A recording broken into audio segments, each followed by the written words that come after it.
Holy hell, folks, Cole Caufield has done it again. Oh my goodness, this guy is on something else. A man on a mission. I think this is what we see when we start to fully embrace the American style of developing top-tier hockey players in the NTDP. There's a focus on skill, on strength, on mechanics, and all these things.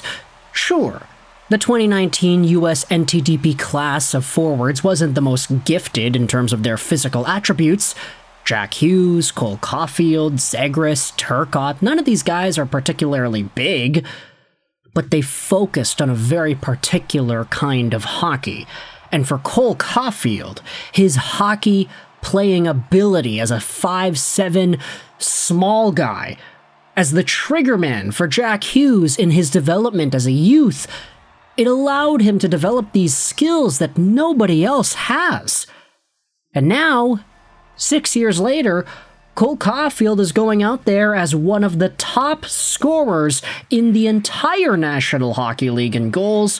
He's got 8 goals in 11 games played, and if you go over to the National Hockey League, he is amongst the best of the best in that category. Now sure, there are some that have more goals than him. Pavel Dorofeyev had another multi-goal game, so he is number 1 by a long shot. Jack Hughes also had some more offense go his way as well. That Rocket Richard race is not getting any easier to identify. But Cole Caufield is doing his darndest to keep himself in the conversation, with a 4-3 win over the Seattle Kraken. Or I'm not gonna lie, the Kraken had me sweating a little bit with how this game went. You see, I have Jakub Dobes and Joey Daccord in fantasy, on top of all the other Canadiens guys that I have. So, obviously, starting Demko, Dobes, Daccord in a bunch of my leagues, I was kind of thinking, if we can get some saves, if we can get maybe a win, a guaranteed win somehow, then that'd be pretty good for me and my points, but boy, oh boy, was this game not great in regards to the goaltending numbers, just the straight-up saves and goals against and everything.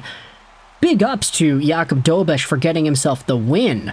Another one for the Montreal Canadiens. He is still undefeated this year, but the Kraken had 21 shots on goal, and the Kraken were able to mount themselves a 3-goal comeback in about 10 minutes in the third period. Montreal had a 3-0 lead in this hockey game before the Kraken turned it on and scored 3 goals in the span of however many minutes with however many shots.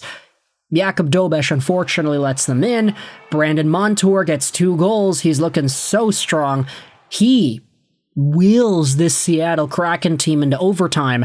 And if you were like me and you thought that Joey Daccord already let in too many goals on too few shots, well, here's another one. It's Cole Caufield in overtime getting things done. But we're getting ahead of ourselves. Let's talk about all the goals that went in first and foremost. You had yourselves the opening 1-0 goal halfway through the first period.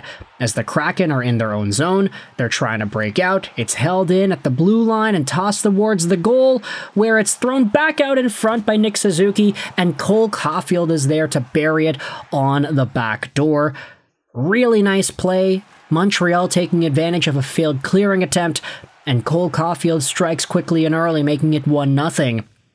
7 minutes later, you have the Slafkovsky line converting on the man advantage. Suzuki goes over to Hudson, back over to Nick Suzuki, down to Caufield out in front, and Slafkovsky is there on the doorstep. The tic-tac-toe bumper play does it all here as Montreal gets a 2-0 lead. Thank you, Juraj Slafkovsky, for your contributions to my fantasy team. Lane Hudson, if there were tertiary assists, he would have gotten a point there too, but no tertiary assists in the NHL in my league, so 2-0, Slafkovsky from Caufield and Suzuki. That's Suzuki's 13th assist of the year. So, yeah, he's been doing pretty well, eh? Then in the third period, you have yet another power play goal, this time scored by the second unit.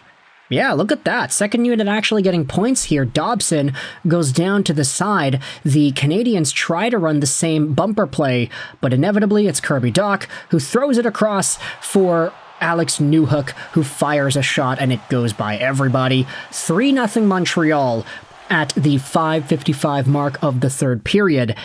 At this point, you're thinking, hey, neither team has faced too many shots. Montreal is hanging on. They've got a 3-goal lead.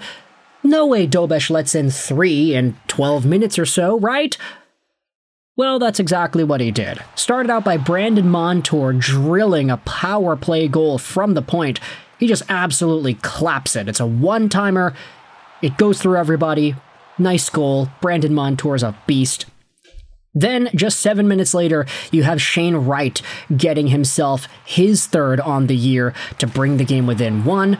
This one assisted by Brandon Montour, who sets up Wright right on the perimeter of the faceoff circle for his own one-timer. It's a 3-2 game. Montreal still has the lead. But then just 3 minutes later, you have Brandon Montour again with yet another drive.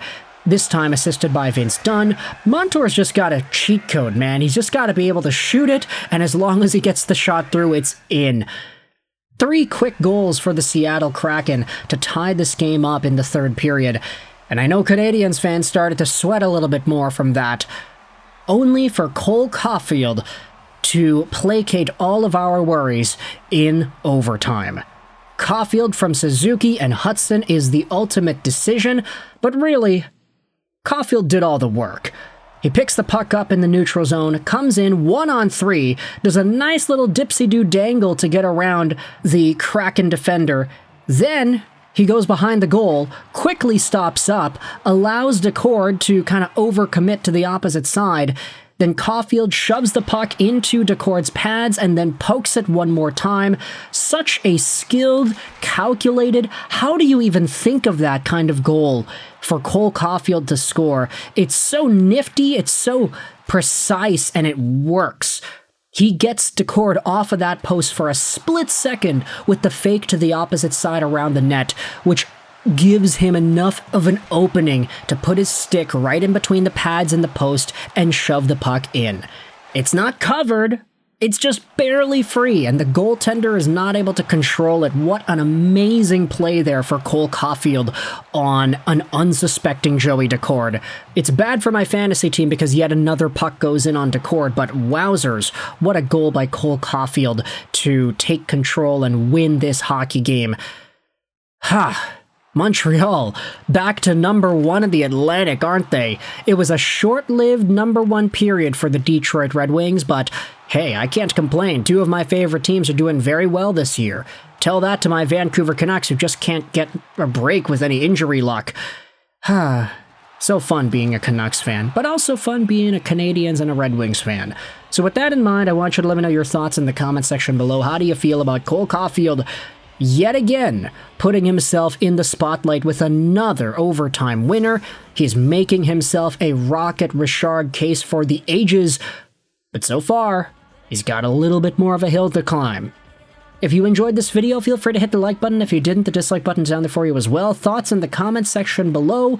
I hope you enjoyed this video. And bye.